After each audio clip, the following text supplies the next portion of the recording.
mejor pensabas que esto ya había terminado. Pues no. Mi colección de películas de Pesadilla en Elm Street continúa. Seguramente este ya sea el último vídeo relacionado con la saga del malvado hombre del guante con cuchillas. Y esta vez nos vamos hasta el año 2003, donde a alguien se le ocurre una fantástica idea. Y leo: antes que en 2003, no hay así películas muy relevantes respecto a lo que voy a decir a continuación. Pero a raíz de esta película, hubo una serie de películas, digamos, de films que se apuntaron al carro, de una manera u otra, con una mayor o menor suerte. Os pongo un ejemplo. Alien vs Predator en 2004, Aliens vs Predator Requiem en 2007, tenemos Mega Shark vs Giant Octopus en 2009, Batman contra Superman, Dawn of Justice en 2016, Godzilla vs Kong en 2021.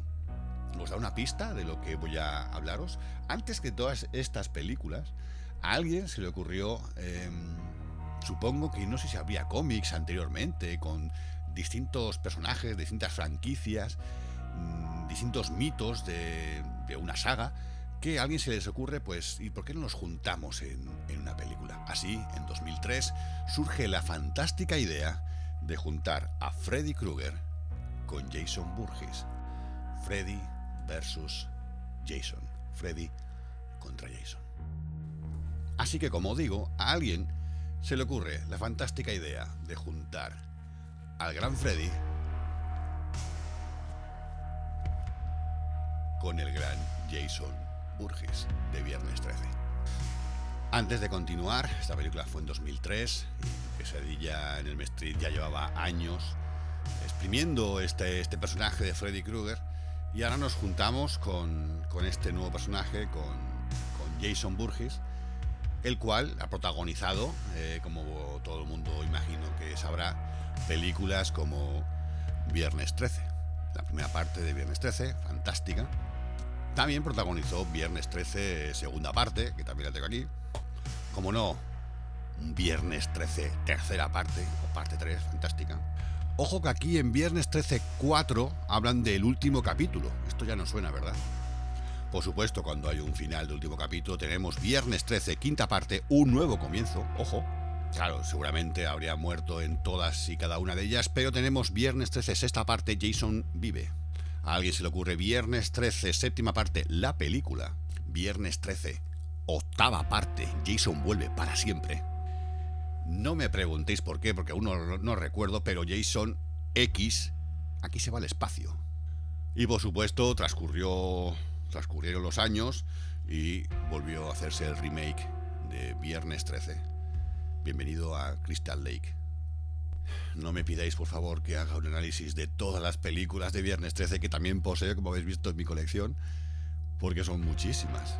Pero vamos al año 2003 y Freddy contra Jason. Un presupuesto de 30 millones de dólares y una recaudación de 114.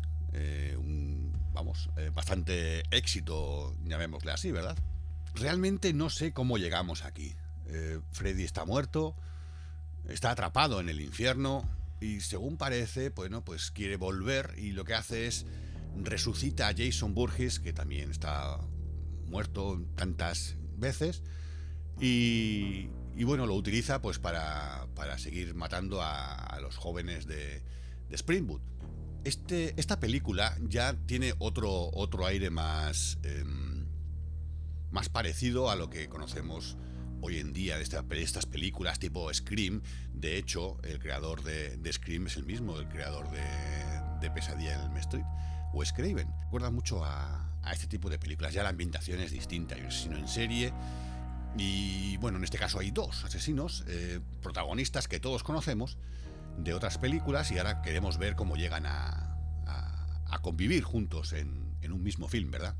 Recuerda esas películas cuando, bueno, prácticamente nada más comenzar, pues tenemos a unas parejas de jóvenes, lo típico, las niñas buenas, que es lo que parece aquí en esta película, y los chicos malos. estereotipos del mundo del cine.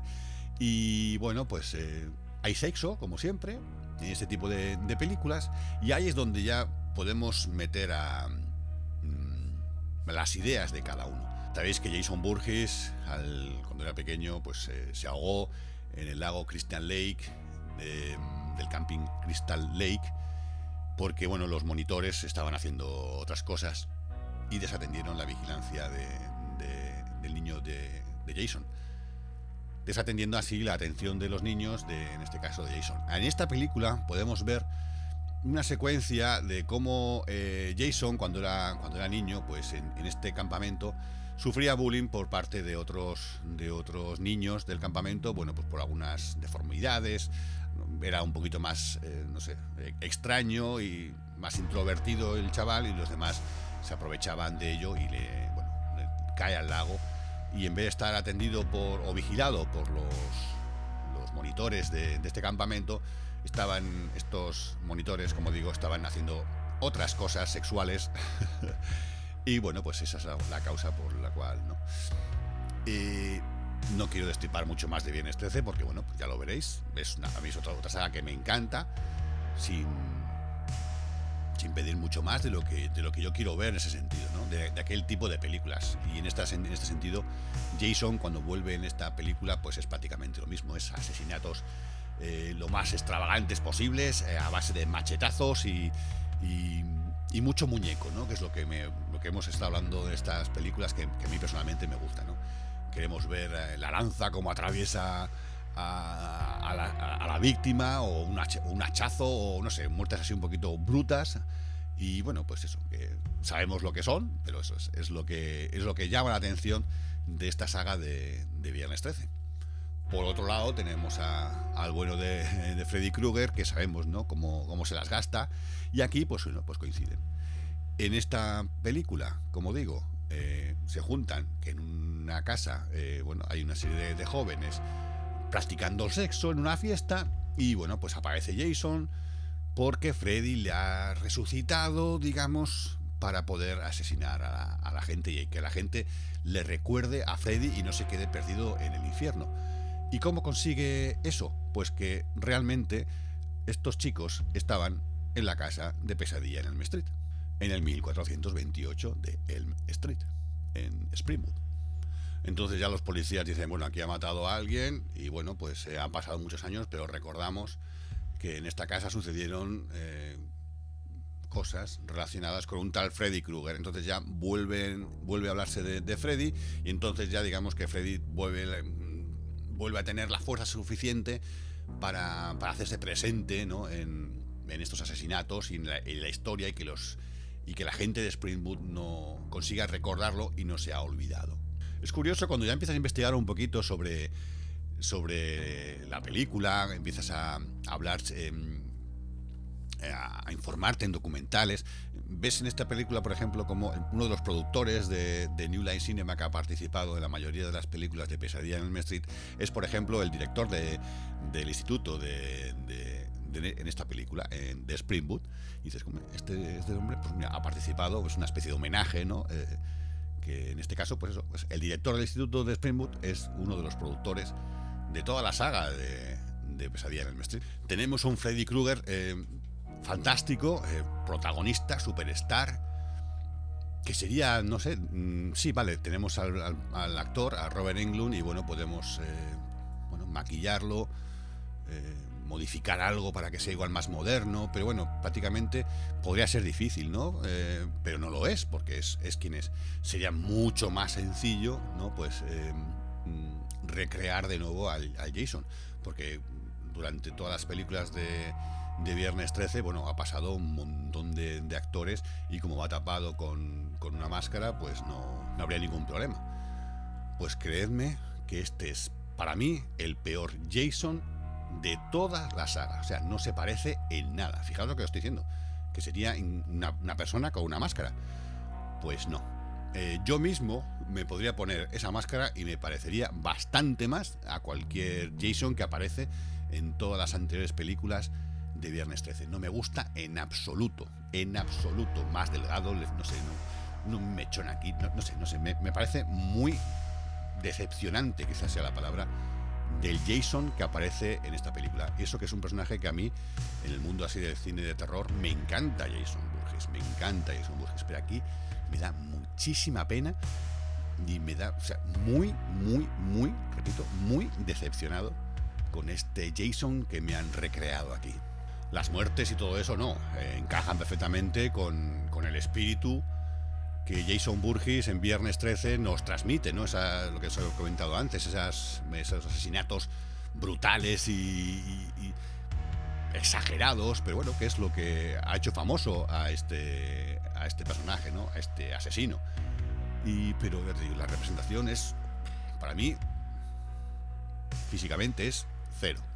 ¿Recordáis también, por ejemplo, que os he comentado que yo me sabía la canción de las niñas jugando allí con la cuerda, y de la primera película de Pesadilla en Elm Street? Y resulta que yo creía, después de tantos años que habían pasado, que esa canción era la misma que aparecía en el resto de la saga, pero no fue así. Las siguientes veces que en las siguientes películas aparecen las niñas vestiditas de blanco jugando con la cuerda, cantan una canción muy parecida, pero que no es la misma. Pues llegamos a esta película de Jason contra Freddy y la canción que cantan las niñas es la que yo me sé, es la original de la primera película.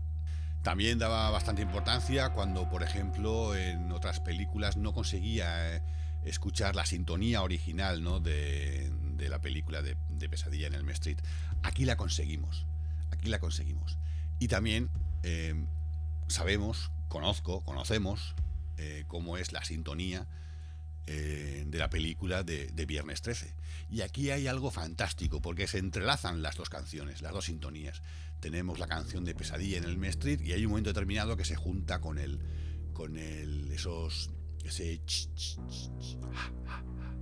de Viernes 13 que se entrelaza con la canción de Pesadilla en Elm Street. Fantástico, eso sí, fantástico.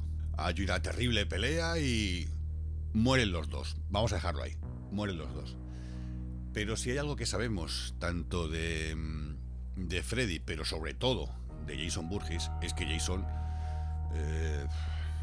no muere, nunca.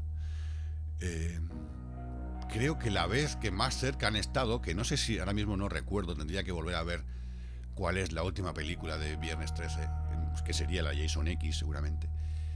Pero hay... la vez que más cercano han estado a que Jason muriese puede ser cuando le atan una cadena a una pierna y le ponen un peso, un lastre, y lo tiran al lago. Entonces el cuerpo de Jason se sumerge, llega al fondo, ese peso llega al fondo, y vemos a Jason encadenado, muerto, quieto, bajo el agua durante el resto de los siglos. Pero bueno, por lo que sea, vuelve a coger vida, ¿no? A resucitar. Entonces, en este caso, Jason vuelve a resucitar, sale del agua, y en esta ocasión tenemos una imagen muy guapa en la cual vemos a Jason saliendo del agua, pero con la cabeza de Freddy en una mano. ¿Sabéis? Esa actitud sin expresión, con una máscara, pero el rictus que tiene Jason Voorhees saliendo del agua. Imaginaros con la cabeza de Freddy muerta, pero cuando se va acercando hacia la cámara es la cabeza de Freddy la que ocupa el primer plano y abre los ojos, ¿verdad? Dando a entender que esto todavía no ha acabado. Película entretenida, sí. Hay que saber a lo que vamos a ver. Estamos viendo a dos titanes del mundo del cine de terror, dos mitos, dos personajes que vamos a conocerlos durante toda la vida. Tenemos a un Freddy Krueger, tenemos a un Jason Voorhees de Viernes 13. Bueno, a alguien se le ocurrió hacer juntarlos y que se peleen. Y es, pues eso, un producto pues entretenido visualmente. No busquemos otras cosas de fotografía, el texto, guión, no. Vamos a dejarlo ahí. Es muy... Hay ciertas ideas, ciertas informaciones que vienen muy bien para aumentarlas en nuestro conocimiento de dichos personajes en distintas películas, pero nada más. Recuerda mucho a la saga de Scream y quedémonos con eso, de pasar un rato con palomitas y saber lo que estamos viendo. Y recordará tanto porque el mismo creador de Freddy Krueger, Wes Craven, es el mismo creador de la saga de Scream. Ahí ya podéis tener un poquito una idea de por dónde van los tiros en esta película. Recordad también que la primera película de Scream, dirigida y creada por Wes Craven, fue del año 1996, y esta que tenemos aquí de Freddy contra Jason es del año 2003, así que ya se habían hecho unas cuantas películas y ya nos habíamos metido en este nuevo mundillo de cómo iban a ser este tipo de films en los que, bueno, pues un asesino en serie iba a cargarse a unos jóvenes, digamos, en tiempos más contemporáneos. Así que Jason contra Freddy, bueno, a ver, está bien, entretenida y ya está, quedémonos con eso. ¿Es curiosa para verla dentro de que pertenezca dentro de la saga? Sí, lo es. Sigue estando por encima de muchas de la saga anterior de Pesadilla en Elm Street, y sobre todo por encima de la segunda, que están todas y cada una de ellas, todas. Incluso puede haber películas que no tengan nada que ver con Pesadilla en Elm Street que estén por encima incluso de Pesadilla en Elm Street 2. Bueno, y con esto creo que ya vamos a terminar, por fin, con la saga de Pesadilla en Elm Street. Pues no. Pesadilla en Elm Street, el origen. Pues después de mucho tiempo llegamos al final de la saga de Pesadilla en Elm Street de mi colección.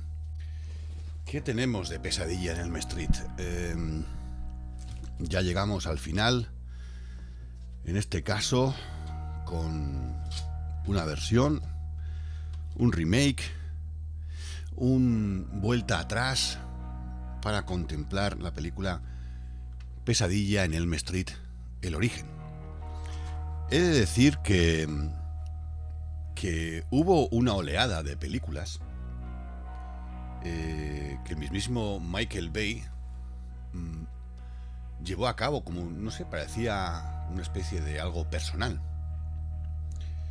Michael Bay, conocido por películas como Bad Boys, La Roca, Armagedón, Pearl Harbor y varias películas de la saga de Transformers, pero a través de su productora, Platinum Dunes, empezó a especializarse en hacer remakes de éxitos de cine de terror. Por ejemplo, tenemos Viernes 13, que ya lo hemos visto creo que os lo enseñé por ahí, y si no ya lo enseñaré. Viernes 13, que fue en el 2009, hizo un remake de La Matanza de Texas en el año 2003. En el año 2006 hizo La Matanza de Texas, el origen. Y ahora nos encontramos con que en el año 2010 vuelve con Pesadilla en Elm Street, el origen, su productora. La verdad es que a mí me reconforta, ¿no? Pues me gusta en el sentido de que, bueno, vamos viendo otra vez películas y que alguien las intenta quitar un poco esa pequeña capita de polvo que pueda tener tras el transcurso de los años y hacerles un lavado de cara y volver a mostrarlas al público. ¿Qué pasa? Que no siempre está, para mi gusto, bien el resultado. Como hemos contado antes, por ejemplo, en la versión de Jason contra Freddy contra Jason, bueno, sí, le hemos hecho un lavado de cara, ha salido de nuevo Freddy a palestra, que bueno, es el mismo, pero os he comentado que de Jason nada de lo mismo, nada, no me gusta nada.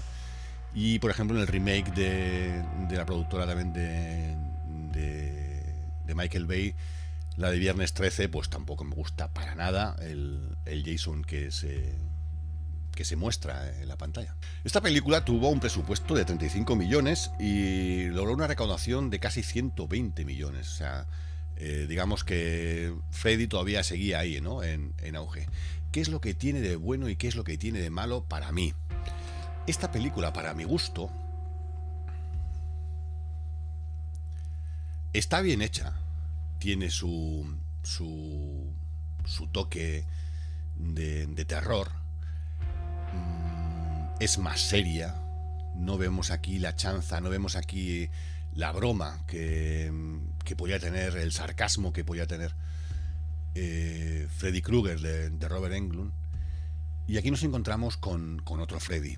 Este Freddy Krueger lo interpreta el actor Jackie Earle Haley, que Bueno, lo podremos recordar porque aparece en Shutter Island, en actores en Sombras Tenebrosas, también lo tenemos aquí. Pero seguramente lo recordaremos porque creo que saltó más a la fama por su papel en The Watchmen. ¿Cómo interpreta? ¿Cómo tenemos aquí la interpretación de este fantástico actor? Pero claro, con un papel muy difícil, porque vamos a ver una nueva Pesadilla en Elm Street y vamos a quitar ese personaje, ese actor principal por el cual conocemos la saga de Pesadilla en Elm Street. La sombra de Robert Englund es totalmente alargadísima y va a cubrir todos y cada uno de los huecos que puedan aparecer cuando la figura del guante acuchillado, como este, aparece en pantalla. La comparación va a ser totalmente inevitable. ¿Qué es lo que le veo yo bueno a la película en ese sentido? La película es buena. Es más, he pensado en alguna ocasión, después de ver la película, en su momento cuando la vi y ahora al revisionarla otra vez, lo he pensado, ¿no? Si esta película hubiera sido, si no hubiese existido el universo de Pesadilla en Elm Street tal y como lo conocemos, seguramente hubiera sido una película muy buena y hubiese tenido muchísimo éxito. Es un Freddy Krueger más serio, más oscuro, pero claro, es lo que digo.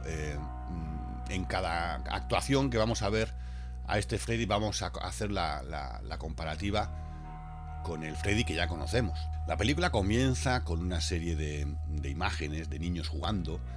En esta ocasión, la canción que yo recordaba, que os he dicho en otros vídeos de Pesadilla en Elm Street, que cantaban las niñas, es la que yo recordaba. La letra era de esa canción, es la que yo recordaba.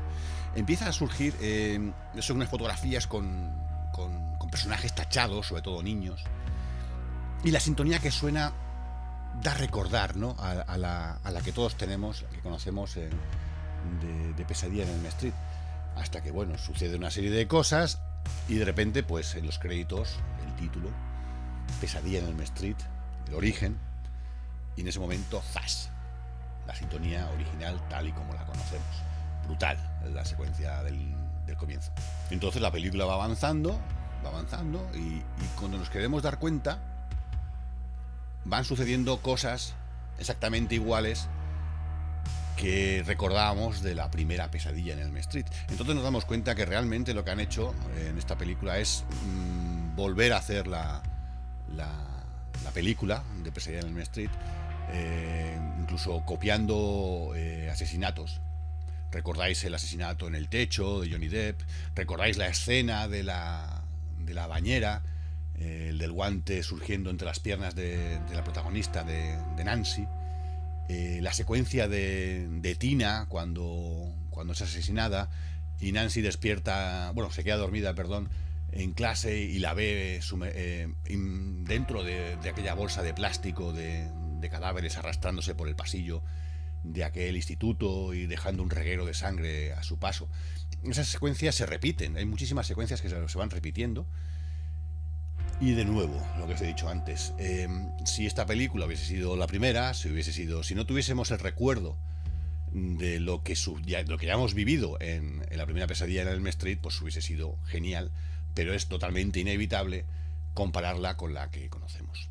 Para mi gusto, está muchísimo mejor la original, pero que quién sabe si a lo mejor pues me llevo por los recuerdos y por el hecho de que en su momento pues sí me llamó más la atención, me impactó más la atención, incluso ahora mismo cuando las he vuelto a ver, sí me llamó más la atención aquellas secuencias, no son totalmente alucinantes, son fascinantes. Y la hora de hacer esta copia, este remake, copiando exactamente también algunas secuencias archiconocidas y famosas de Pesadilla en Elm Street, y que no llegue a lo que... No es que no llegue, es que no sé cómo explicarlo. Nosotros vivimos una Pesadilla en Elm Street, ¿no? Sobre todo la primera, que fue la que nos presentó aquel personaje y qué es lo que podía hacer en los sueños y luego lo que se transformaba en la realidad. Y aquello nos impactó en aquel momento.